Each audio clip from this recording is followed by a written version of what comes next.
because the interviewer guy says, quote, my name's Matthew. I had you in the top 6. He's delusional. Don't No. listen, Phil. You cannot sit there and listen to these guys on a podcast from Canada telling you how good you were, and they weren't even at the show. If you're not going to trust what the judge. Okay, so let's pause it there. This is why I like to do this, because I want to give full context. So they're saying because I wasn't at the show, that how can I make the assessment that Phil looked good and that he should have, at least got a look at in the top 6. Let's just get a comparison, right? We'll get into that in a second. But they're saying he didn't look good and that he didn't deserve to be anywhere near the top 6. But they weren't at the show. They also weren't at the show. Me and Shawn Ray talk.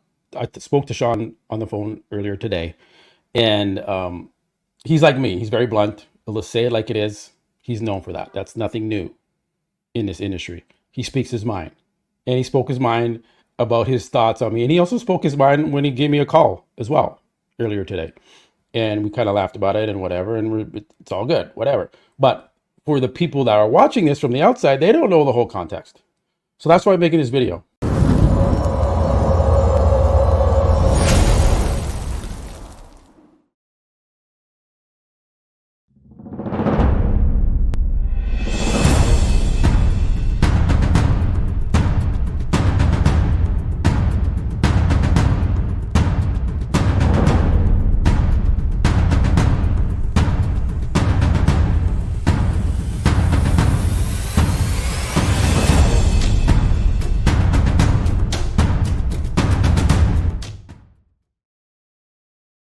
All right, guys, welcome back to another episode of Muscle Discord. And you know what? I had to jump on. This. Shawn Ray and Bob Cicherillo. They made a video. This came out today about the interview that I did with IFBB Pro Phil Clahar. And people were sending me the clips. People were sending me the link to this video. Said, Matt, you got to go check this out. Shawn Ray is talking about you. Bob's talking about you. And so, okay, let me go check this out. Now, full disclaimer, I've already spoken to Shawn Ray. Me and Shawn talk on the phone. It's fine. First off, let me put this out there too. Just because Shawn Ray says something or Bob Cicherillo says something about me, doesn't mean I hate them. It doesn't mean I have ill will towards them, right? All it means is I'm going to make a response video to what they said because I want to get the full context out there and kind of correct something that Bob said and give my response to what Shawn Ray said. And that's it. And let the chips fall where they may. That's it. I don't hate these guys, right? So there's nothing bad or there's no ill will or I don't hate it. It's just me responding to something that they said. And if I disagree with something they said, so be it. If they disagree with what I've said, obviously they disagree with what I've said in regards to Phil Clahar and the Chicago Pro. So, it is what it is. And, life goes on. But I want to at least give my 2 cents, right? So we're going to go through, because that's what I do. I have my channel, I have my platform. Bob has his platform, and Shawn Ray comes on there and they talk about it, and then that's what it is. So they went in on Phil Clahar. I'm going to be honest, they went all the way in on Phil Clahar. They left no stone unturned on what they wanted to say about Phil Clahar, and that's they have the right to do that, right? So let's just jump into the first video here of Bob getting into it. Let me just jump into this. Let the video speak for itself. At the conclusion of this, but this worked in so well into that I says, all right, this is a teachable moment. We can't let it go by. And for those who haven't seen it, it's not a big podcast. It doesn't have a lot of numbers, but we're going to fill you in. Okay, so let me just pause it there for a second. Right? Because, Bob will say something and just kind of spew it out, not realizing, wait a minute, is that actually true? Now, I admit I don't have the biggest YouTube channel in the bodybuilding industry. Obviously not. I've been around for just a little over 16 months, been doing this. So, I'm a rookie at the YouTube podcast game, I guess, right? Um, and I'll admit that, my show is obviously being watched by Bob and Sean Ray and various other people, so much so that they had to make a whole video about it. So I guess, I'm not a big podcast, but for some reason I'm being watched. So it is what it is. But I just want to share with you, because Bob said I'm some small podcast that, I guess the views aren't there very good or whatever. Well, let's take a look at the stats. And you know what?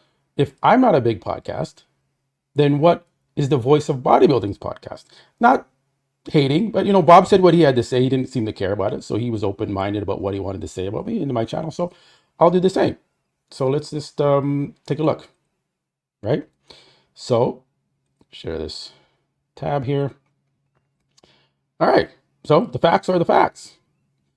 Yes, I'm a small podcast. I'm a new podcast. I'm just starting out, putting in the work. Got to pay my dues, put in the years, and eventually, hopefully, it gets bigger and bigger. And it is what it is, right? Just getting started. So here you can see this is TubeBuddy. So this analyzes the analytics of YouTube channels, and you can see here in the zoom in there a little bit for you guys. And I'll show you my views. I don't care, right? Got nothing to hide. Full transparency. You can see my channel is the blue line. And in the last 30 days, I received 48.8 thousand views. You can see we're on the Voice of Bodybuilding page here. And you can see that the Voice of Bodybuilding received 12,300 views. Okay, but again, I'm a small, I guess nothing to do. So body building podcast, as Bob alluded to.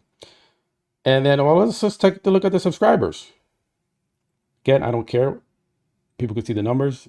They're not great, they're not big, but it's something. There's me at 145 new subscribers. And there's Mr. Bob Cicherillo at 91. So, Bob obviously has a bigger name than me, right? He's been in the game longer than me. He started his channel in 2021. So almost 4 years ago, he's started this channel. He's been on YouTube, and he's managed to acquire almost 4,900 subscribers to my almost 8,200 subscribers. And I've been doing this for just a little over a year. So I just wanted to put that out there before, because Bob likes to talk, right? He's the voice of bodybuilding, so he likes to talk. And this is all in good fun, Bob. So I'm just joking around with you here, right? Just like you were joking around with me, probably, right? So I wanted to just put that out there. Just to have some fun with it, since he wanted to make that point about me being some small podcast that is not really doing anything. So yet he's making a video about me. So anyways, I just wanted to put that out there first, get past that one. This is the first hurdle. And now Sean Ray also had something to say about me and having Phil Clahar on the show. Okay. And,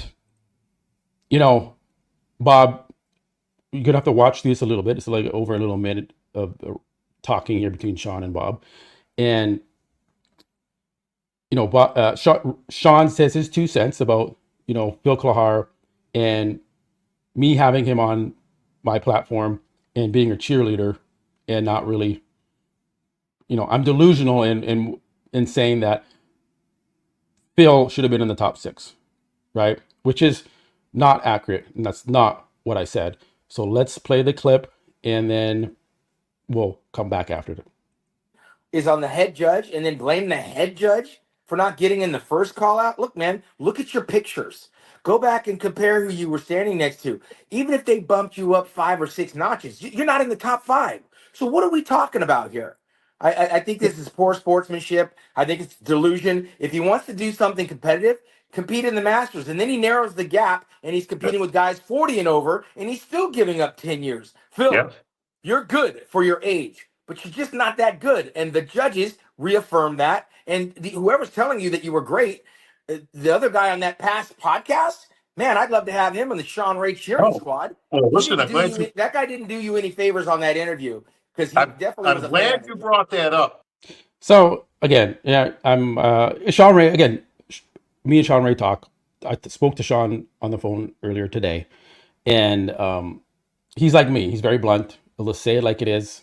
He's known for that. That's nothing new in this industry. He speaks his mind, and he spoke his mind about his thoughts on me, and he also spoke his mind when he gave me a call as well earlier today, and we kind of laughed about it and whatever, and it's all good, whatever. But for the people that are watching this from the outside, they don't know the whole context. So that's why I'm making this video. That's all. I'm not trying to hate on anyone or do anything. I'm just responding to a video that was made about me. I have a platform, so I'm just replying to what they're saying and give the full my side of the story here.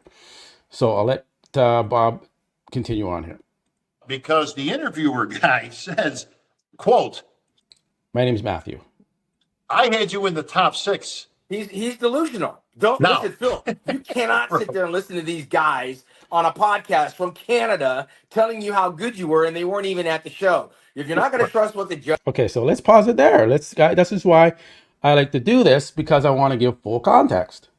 So they're saying because I wasn't at the show, that how can I make the assessment that Phil looked good? And that he should have, at least got a look at in the top 6. Let's just get a comparison, right? We'll get into that in a second. But they're saying he didn't look good and that he didn't deserve to be anywhere near the top 6. But they weren't at the show. They also weren't at the show. So how can you be kind of a hypocrite, okay, just having fun here, and say, how can you just sit there in your podcast up there in Canada and critique these guys when you weren't even at the show? Well, you guys weren't at the show. Okay, so how can you critique Phil and say he looked like garbage pretty much, and that he is not deserving of being higher up in his placings? So that's it. That's all I want to put out there. Leave a comment below. Do you guys think they're kind of being hypocrites by saying, I can't assess someone's physique by looking at the photos and videos, yet they can? I'd like to know your thoughts on that. Continuing here a little bit. I think there's a little bit more. Judges are doing that are right in front of you. How are you going to trust some guy that didn't even come to the show who saw some pictures on the computer? Snap out of it, bro. There it is. So that's all. It's just kind of funny. That's all I'm seeing here. And, it's all fun and good here, right? No hating, just pointing out things that I see. And just want to make sure that it goes back equally on both sides. Because if they're going to be going on Bob's channel and saying these things so blatantly, I'm going to respond. I'm not going to sit back. I'm going to respond. Sure, we can have our private phone calls and stuff, which is great. But, I'm just going to respond. And so that's what I did. And I just needed to get that out there. I also was on another podcast earlier today with John, and that's going to be coming out. And we spoke about this as well. And at the end of the day, my whole thing with Phil Clahar and him coming from the Orlando Pro, placing first, and going into this show, placing last, was this a little shocking to me, because usually when a guy wins a pro show, they're talked about, they're hyped up, they're going into the next show. The judges are going to be keeping an eye on them. They're definitely going to want to compare you. You just won a pro show. That's a big deal. And you get a look. You get looked at. You think you would get a look, right? But what happened here was it seemed like they didn't look at him, that they just put him into that second call out and into the third call out. And great. If he didn't deserve to be where he needed to be because what the judges saw up close and personal, I wasn't there, then okay. I can't fight the judges. That's their call, right? And you have to respect their call at the end of the day, right? But it just, you can imagine the mind fuck that Phil went through going from first to worst in a year, right? You got to have, like, he would definitely would play tricks on your mind to go through that. And so I wanted to correct Bob by saying that I said that he should have been in this top 6, that he deserved to be top 6. Let me play a little bit more. I think that's where Bob kind of chimes in there. You need to go back to the gym and, like Joey Swole said, do better. Well, do better, but again, the novices out there that pawn themselves off as journalists or experts in the field. First of all, if you had him in the top 6, then you clearly can't assess a physique. Okay. Okay, so Bob's saying I had him in the top 6. So let's watch the video where me and Phil discuss this, and we'll chime in after that. It's a Chicago Pro. I was doing the live stream, and I was watching with subscribers and everything, and I'm like, okay, Phil's out there, first call out, and then I'm like, and I saw you walk out and do the individual, and I'm like, okay, yeah, first call out for sure. Doesn't happen. And then a second call out, I don't think you were even in the second call out, if I can remember. Yeah, I was in the second. I was in the second call out. Yeah, second call out, and then I'm like, okay, why isn't Phil? Why aren't they giving him just a comparison? Do a top 6 or top 5, whatever. They just kind of just completely skipped over you, and just tossed you to the second call out, and that was the end of it. So yeah, that's basically what I said. I said, why didn't Phil at least just get a look? Just get a look, right? He's retiring. He placed first last year. And you can say, well, Matt, that doesn't matter. It's all based on how you look. You can't give him a special, gift because he's retiring. They're going to give him that last comparison because this is his last show, whatever. I just thought they could have just put him in that. Based on what I saw with these photos, he looks improved from last year where he won a pro show. Okay. He looked tighter. He put on some muscle. And that's what you're supposed to do as a pro bodybuilder. And he did it at the age of 50. So, I don't know. You guys leave a comment below. A lot of people say, you know what? They don't think Phil looked good. They don't think he deserved to be in the top 10. And that he should just be done and be retired. And then there were other people that Phil mentioned and Patty, his wife, mentioned that were at the show, that are pros that are competing at the Olympia, that said he should have done better. He should have placed higher. That were in the audience. So at the end of the day, Phil's a good guy. And I want to say too, I don't think Phil has any ill will towards Tyler Manion or the IFBB Pro League. I think he felt upset about what happened, and he voiced it on my show. And that probably got him some clapback. And, at the end of the day, put yourself in his shoes, right? But at the end of the day, maybe both sides can tighten up what they say and maybe keep it a little bit more professional, especially on Bob and Shawn's side, and Phil with, after, placing last and coming on shows and talking about it and airing his grievances. He just wants to speak his mind because he's upset. He's upset, guys, right? I don't think he's trying to trash anyone or spread any ill will about the Manion or Tyler Manion or any of the judges, right? He just wanted some answers. And at the end of the day, maybe Phil should have called the judges or called Steve Weinberger. I know Patty, his wife, did speak to Steve Weinberger. And Steve said that, hey, I still think you're a great pro. You should be competing in the open still. And that's Steve Weinberger saying that. So it's kind of like mixed messaging going on here for Phil. And I can imagine it's really messing with his head. But at the end of the day, guys, let's just keep this all good and fun. And again, I got no ill will towards Shawn Ray and to Bob Cicherillo, man. Shawn Ray was the guy that I looked up to when I was competing. And I watched all his videos, the final countdown, all these. I have all the DVDs. Okay. So I'm a big fan of Shawn Ray's physique in his career. Bob Cicherillo, I don't really know Bob. He's a funny guy. I don't know, just talk a lot of shit back and forth sometimes. It is what it is. But the end of the day, I just wanted to come in here and give some context and some response to Shawn Ray and Bob Cicherillo. This went way longer than I wanted this video to go. I was trying to keep it under 10 minutes, but it's hard to get it all in and speak on it fully. So that is what it is, guys. Appreciate you guys, even though I'm a small channel, I guess, in Bob's eyes. Appreciate your support. Remember to like the video, leave a comment below, and subscribe if you haven't already done so, man. I really appreciate you guys. I love you guys, and I will catch you on the next one. Peace.